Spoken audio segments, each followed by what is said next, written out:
What's up? Welcome to Bars Deep, everybody. We're back. Today we're going to be talking about the relationship jungle. And today I got with me Maddie again by popular request. And also today, which is a treat, I have my son here, Will Harris III. We're going to be talking about relationships. I'll be going back and forth with both of them. How y'all doing this morning? It's icy, raining, cold. There's no snow right now, but it's definitely cold. It make you want to stay in the house for sure. Okay. All right. Well, we got a little bit of sun. It's a little chilly, but what it's like 67 degrees right now, maybe 65, and we calling that chilly. Man. Hey, let's talk about these relationships and things about relationships because there's a report that came out and it said that young men, particularly men in their 20s, are not looking to be in relationships, that they're focusing on other things. They're focusing on careers, personal development, and more or less focusing more on social activities. But as far as relationships, they're not getting involved in relationships. But the flip side of that same coin is they're saying that these young men experience a lot more anxiety, a lot more depression, and a lot more low self-esteem. So the thing is how did we get here? Why would young men not want to be in relationships? Who want to go first? Maddie, you go first. I'll go. Um, really, I can't explain to you why young men don't want to be in relationships. I mean, I'm not a man. What about your own personal experience with relationships or dating? What have that been like? I really didn't get in my first real relationship until I was 17. Like, not middle school, high school, where you're asking your parents to drop you off at the roller rink or the mall so you can spend some time together outside of school. My first real relationship was 17. It was for 6 years. It started out good. Mm-hmm. The new car smell. Mm-hmm. And then he was in an accident. Okay. And he was much older than me.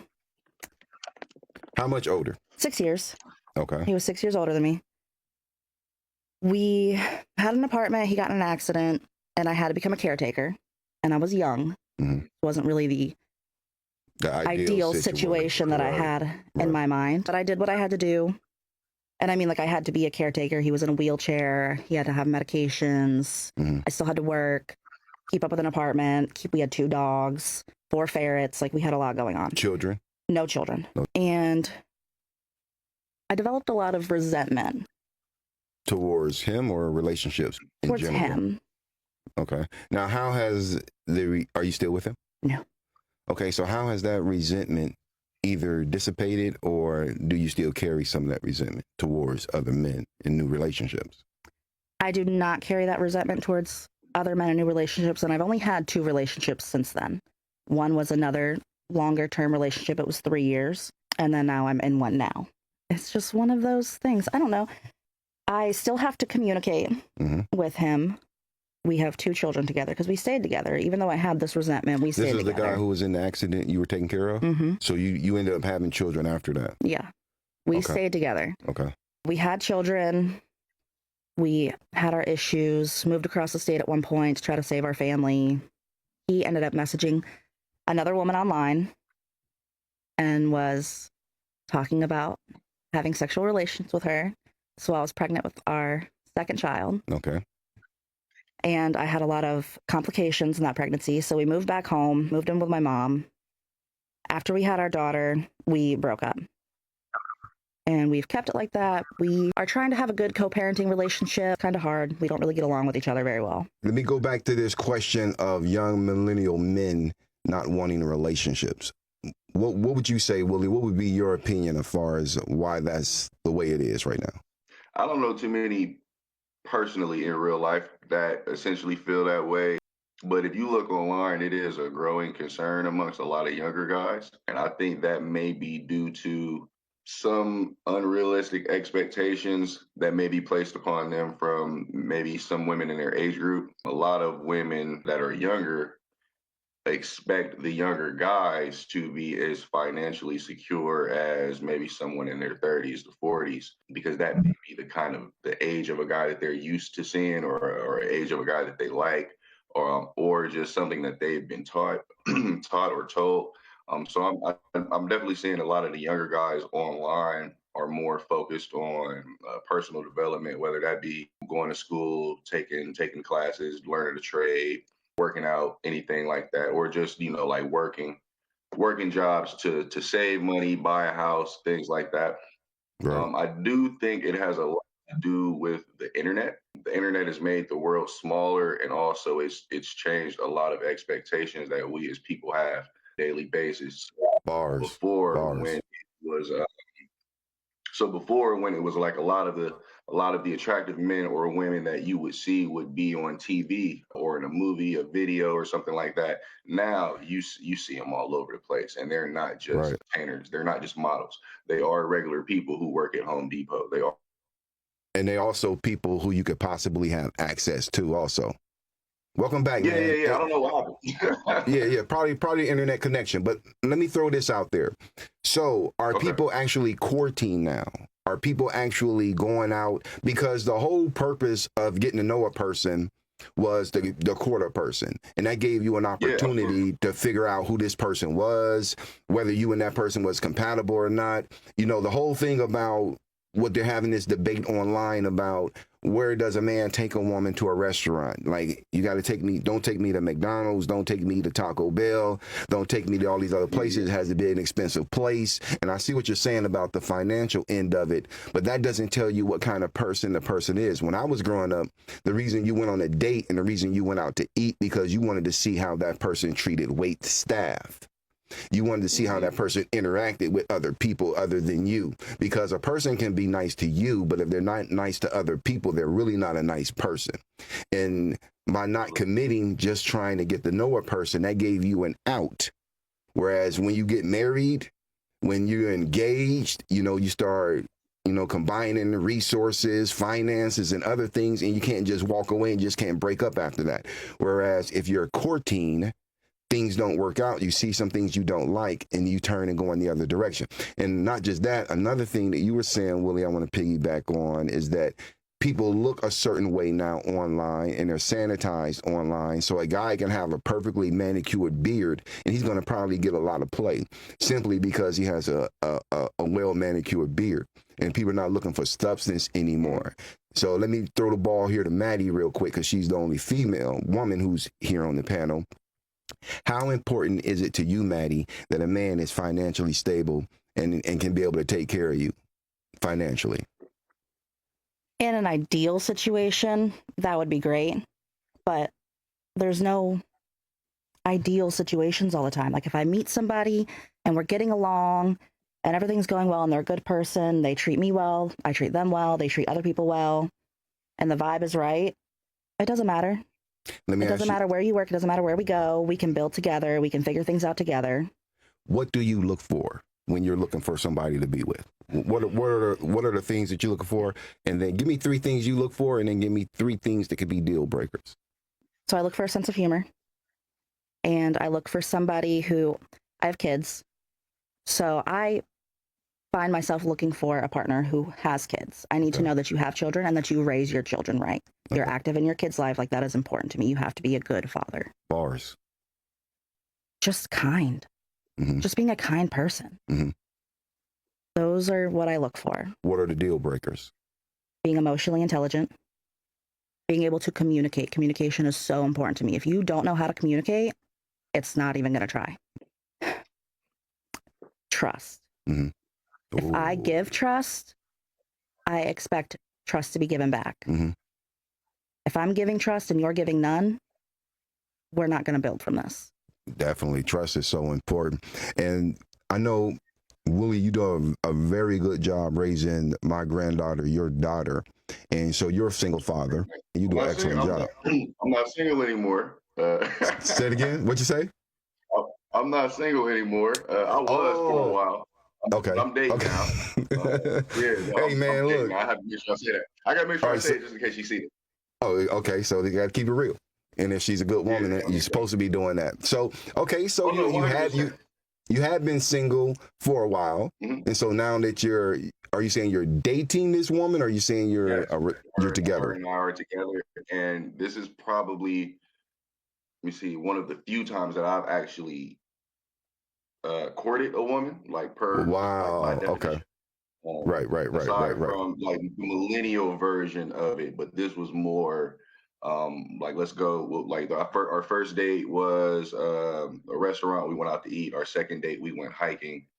Our Wow. third date we went bowling, and then we went to a bar for a little bit.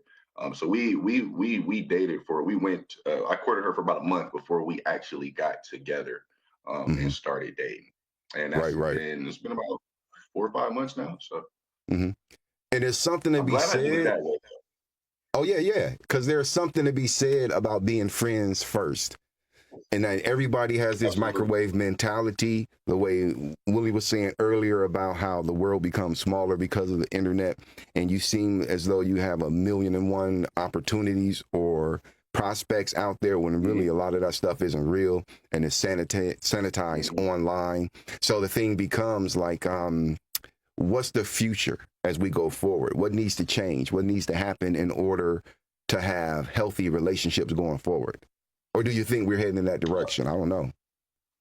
We need real world interactions. It kind of goes back to what you were saying earlier about a lot of kids having like anxiety problems, depression, low self esteem. They're not having any real world interactions with the opposite sex, whether it Hmm. be a male or female that's having anxiety.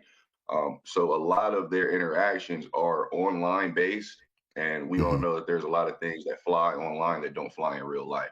So when they Right. find themselves in a real situation in person with the opposite sex, they don't necessarily know how to conduct themselves in person. Everything that Hmm. they do is geared toward online. So I think to kind of circumvent Wow. that, we gotta make sure that these people are having more real world interactions. And Bars. that's I think that's really the basis of it.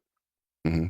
And what do you think, Maddie? What needs to happen as it relates to the dating world and young millennials and young people? Or let me ask you this question. What should be done, or what should we be teaching young men who have given up on relationships? I think a lot of things come down to the internet and hookup culture. Hmm. Hookup culture is huge right now. Right, because you got like what online dating. Yep. What's one? What's one of them? It's many of them. There's what? There's Tinder, Okay. there's Facebook dating, there's hookup.com, Hmm. there's Hmm. God, I don't know, there's so There's many. some where you could be a married woman or a married man, and people will date you just being married. They don't care. Yeah, Yep. yeah. People want to have an affair. Everybody on there is married. I've seen that before. Hmm. Yep. Hmm. I think that people just need to kind of heal. All right. Ooh, bars. We have to heal. And you don't have Wow. to spend all this time healing by yourself. You can start your healing process and meet somebody and Hmm. start developing a relationship and still be healing. Hmm. And that's fine. But if you're not making any progress on yourself, Hmm. you're never going to have a successful relationship. And that goes for friendships too. Hmm. You're always going to have falling outs. You're going to have miscommunications. You're going to have fights. Yep. Like, your responsibility to yourself is to make progress and heal and be able to develop communication skills and to be able to develop trust and to be Mhm. able to be vulnerable Mhm. and to just be a nice person, a decent person. Like, we have to have good intentions. And I feel like everyone's intentions lately are not pure. Mhm. Everyone wants the next best thing. And that Right. all comes down to being online again. Mhm. You can have this great relationship with a partner who's all the things that you want. But, oh, you know what? This person looks better and Mhm. they're offering me more. Mhm. So I'm going to leave. I'm going to go do this instead. Right. And then it's not the same. Right. And then you're regretting it. And what are you going to do? They're not going to take you back. Right. If they do, you're lucky, but the trust isn't going to be the same. It's not Yeah. going to be the same relationship. You don't get the same person twice.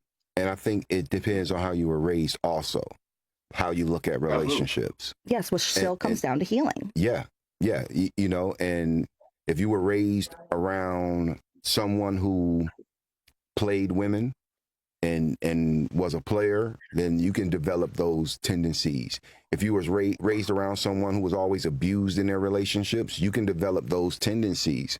So it has a lot to do with how we're raised, but we can't re-raise these young men. And I want to kind of figure out as a society can we do? Should we go into the schools and educate them on relationships? And what about what you were saying, Willie, about more real world interaction? Like, I think that's so important. It wouldn't hurt. Mhm. Definitely wouldn't hurt, especially because a lot of relationships are fostered in the school. The first person that you like more than likely is going to be somebody at your school or Right. your daycare, how young you, like your first crush typically happens in school. So if we have home ec where we can teach you how to take care of a baby, we definitely should be able to teach you how to talk to the woman or man that you made that baby with. I agree with Wow. that for sure. Bars. Yeah, no doubt. And I think that as a culture and as a society, you know, it's too much focus and emphasis on sex. And I think that people associate sex with a relationship. Whereas if you're getting to know a person, the longer it takes for you to add sex into the equation, the better off you're going to be. Because sometimes, man, you can have friendships, and I can vouch for this. You can have a woman who's a really good friend, and y'all been cool for years. Now all of a sudden, y'all looking at each other sideways, or y'all been hanging out, and y'all had a few drinks, and y'all end up mixing sex into the equation, and then all of a sudden the friendship is ruined. So the thing about that is that sex oftentimes is what people think relationships are all about, particularly young people. And not just that, they're getting involved with sex a lot early now. How young do you think between the two of you is too young to have sex? Because Willie, you got my granddaughter, and she's beautiful, so you already know when she get into the schools. Oh yeah. Mm-hmm. Yeah, So yeah. No, what's the age? What's the age to start dating? Me personally, I would prefer my daughter waited until she was married before she started dating. Although I know that's probably not going to happen. But I will say, just in my experience with a lot of the people that I was raised with, I am aware that if I shelter my daughter from dating and relationship, Right. that it's going to work against her, and it's also going to work against me. Bars. It'll become a thing that she does rebelliously, and without the knowledge of my mom, me, her mom, anybody that could potentially care about her. It'll be something that she kind of goes rogue and does on her own and doesn't really consult with nobody about. Learn the do's, don'ts, how you should be treated, how you should treat somebody. So I'll say this, because she hasn't really, my daughter, she's still, she's still a baby, she's still a kid, she still want to do kid stuff. But I have already decided that when I start seeing her showing signs of, liking boys, we're just gonna have some tough conversations. It's tough for me, not necessarily for her, but it's tough for me because she'll always be my baby. But I want her to be well equipped when it comes to being able to deal with men as she grows older. I was a high school kid at one point. I was a middle school kid at one point. I grew up into an adult. Yep, So very rambunctious young man. So I know how young men think. I know like a traditional growth pattern for a young man as it pertains to dating. So it'll be some tough conversation for me. But I will say this. I'll say by the time my daughter is like 16, if she's 16, I would allow my daughter to begin dating. Right. I remember. I thought that'd be a decent age. I remember when you and your brother were younger, and it came up. You two were still in elementary, and I was faced with that. Like, what am I going to do? Have this conversation with them, and I didn't know how to have it. And I was taking this video about sex education down to the Juvenile Justice Center, showing it to the kids down at the Juvenile Justice Center. These kids are like 15, 16, 17. Yep. And you and your brother were you probably were about 9 years old. He was a little younger, and I started letting y'all watch the videos. And then what I would do is put y'all in a room to watch the video, and I would leave the room. That way you wouldn't feel uncomfortable, or you wouldn't feel like, what, my dad in here while we talking about this stuff. And so that was kind of like my way of giving y'all some sex education. And then I kind of like stepped back a little bit, and let y'all do what y'all needed to do. And I remember you had to be like 17, and some girl called the house when I stayed in Austintown. And I didn't know you was doing all of that.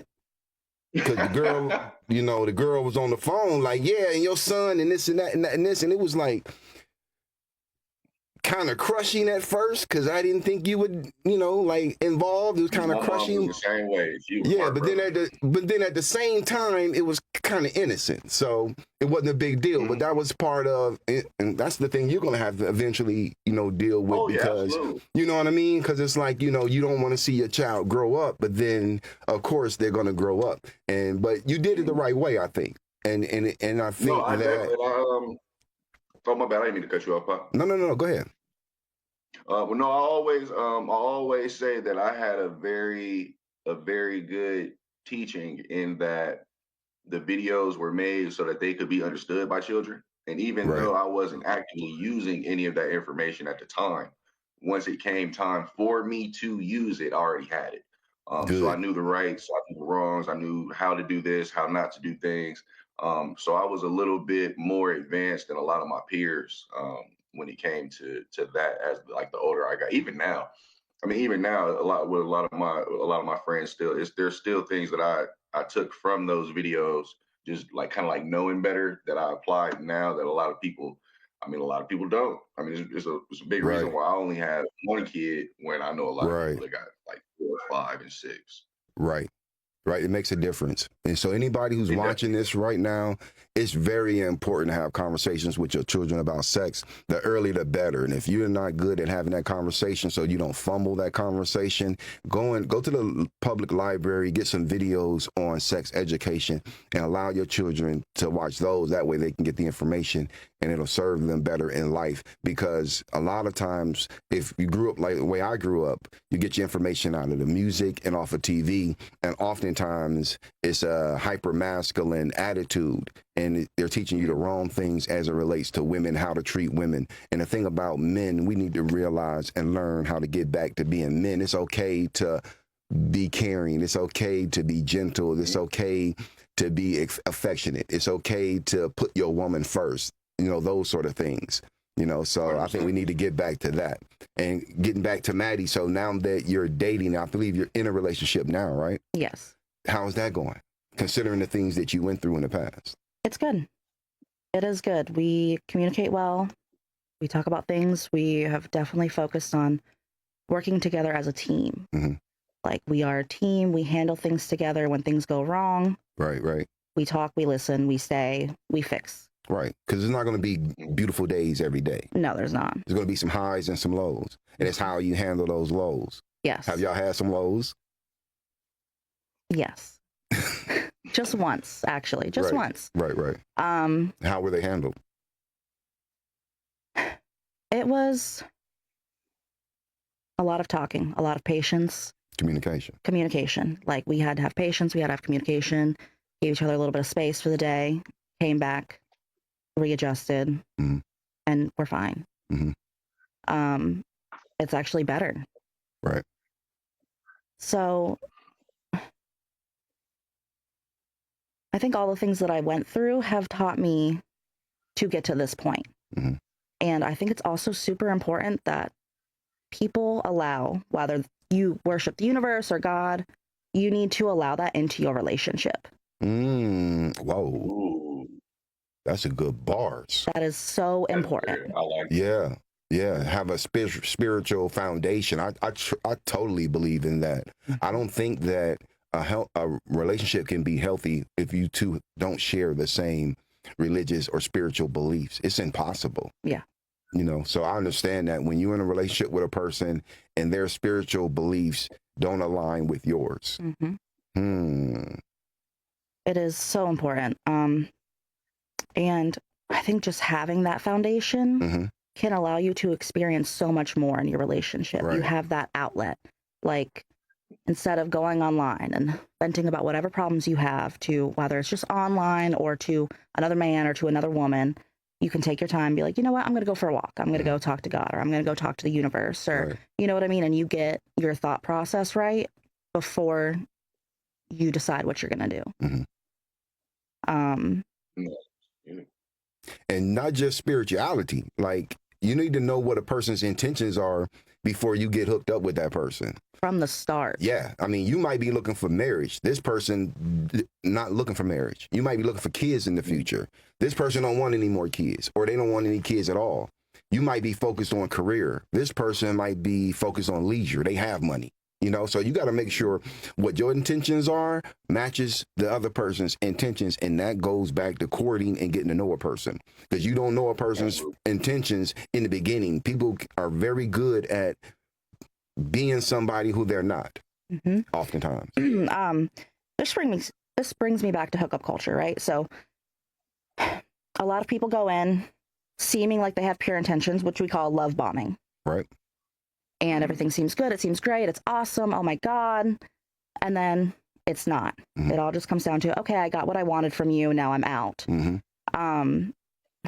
Why are we prioritizing that so much? Because I often hear, especially from, like you said, men in their 20s who aren't focused on relationships, often claim that a woman's body holds value, right? Yeah. So if you're out here doing hookup culture and hooking up with these women and then constantly saying, well, a woman's body holds value, so because I hooked up with you, you're less valuable now, especially to men in the future, then why do we keep doing that? Well, I think the reason for that is your body holds value if you value it.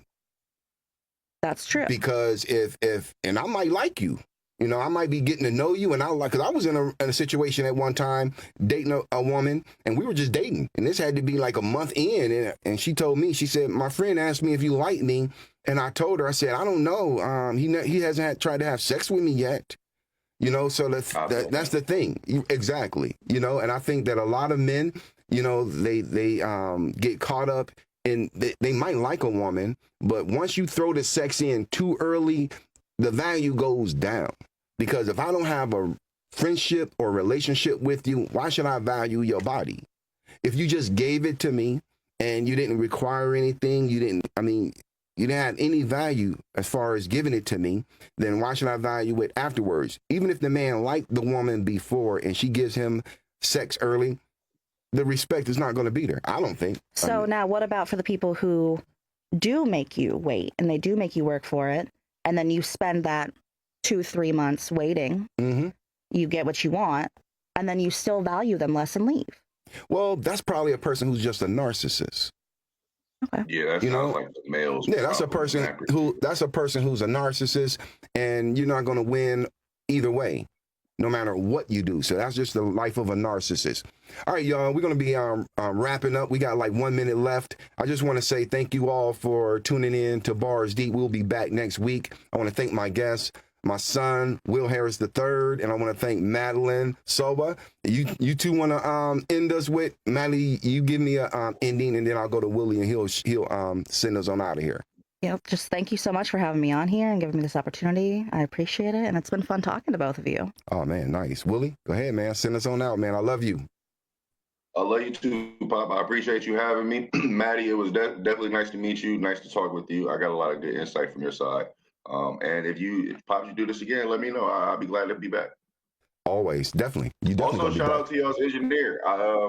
As an engineer Jesse. myself, we don't get a lot of love when it's over. So yeah, shout out to Jesse. Yeah, we got to give some love to Jesse in here, in the studio here. I mean, they're like class A, man. So if anybody here on the Treasure Coast, and even if you're not here on the Treasure Coast, anywhere in the United States, they can still hook you up. So you need the Evergreen Media, just so you know. All right, we'll see y'all next week. Bye.